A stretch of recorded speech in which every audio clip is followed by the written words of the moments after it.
السلام علیکم ورحمۃ اللہ وبرکاتہ۔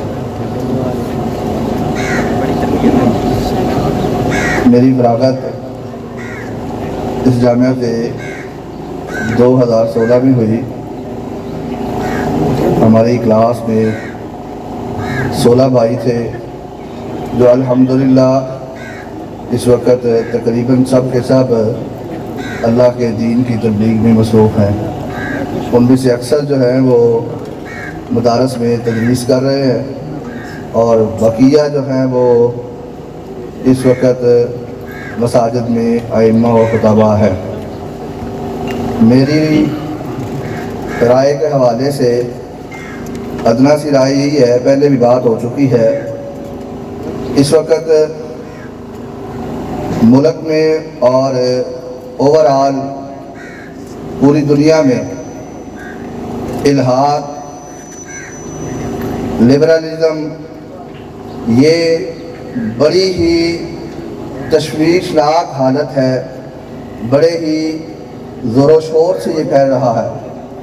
ملک پاکستان کی جو یونیورسٹیاں اور کالجز ہیں ان میں تقریباً 70% الحاد کو فروغ دیا جا رہا ہے، اور اس حوالے سے معاشرے کے اندر یہ جو بد زبان قسم کے بد کردار لوگ جو خدا کا انکار کرنے والے، وہ اس خدا کے انکار کو ترویج دے رہے ہیں، ڈیبیٹس کر رہے ہیں۔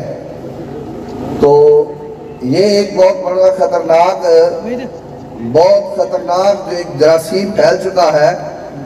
تو اس حوالے سے مدارس کو ایک اہم کردار ادا کرنا چاہیے، لیکن بہت ہی افسوس سے یہ کہنا پڑ رہا ہے کہ ہماری جماعت اہل حدیث کی ایک نمایاں تنظیم اور پھر اس تنظیم کے نمایاں کارکن، مرکزی رہنما، وہ ایک گفتگو میں بات کرتے ہوئے اس لبرلزم اور الحاد پہ بات کر رہے تھے، تو الحاد کی ذو معنی تعریف ہی نہیں کر رہے تھے۔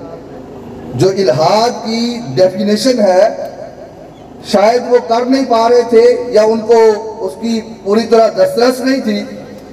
تو اس حوالے سے ہمارے مدارس، ہم علماء جو ہے وہ الحاد کے حوالے سے، علمی حوالے سے محروم ہے۔ مدارس میں اس حوالے سے یہ جو مختلف ادیان ہیں، باطل فرق ہے، ان کا تعارف نہیں ہے۔ اس حوالے سے مدارس کے اندر ہے کام بعض اداروں میں ہو رہا ہے، اور جہاں ہو رہا ہے وہاں بھی بہت مختصر ہے۔ تو میری یہ رائے ہے کہ اس حوالے سے ہمارے اس ادارے کو بڑا فعال ہونا چاہیے۔ جہاں ہمارا اداروں میں بڑا اچھا نام ہے، وہاں اس حوالے سے بھی ہمیں کام کرنا چاہیے۔ اللہ رب العالمین سے دعا ہے اللہ اس ادارے کو تا قیامت قائم و دائم رکھے، اور اس حوالے سے ہمیں کچھ نہ کچھ کرنے کی توفیق عطا فرمائے۔ السلام علیکم ورحمۃ اللہ۔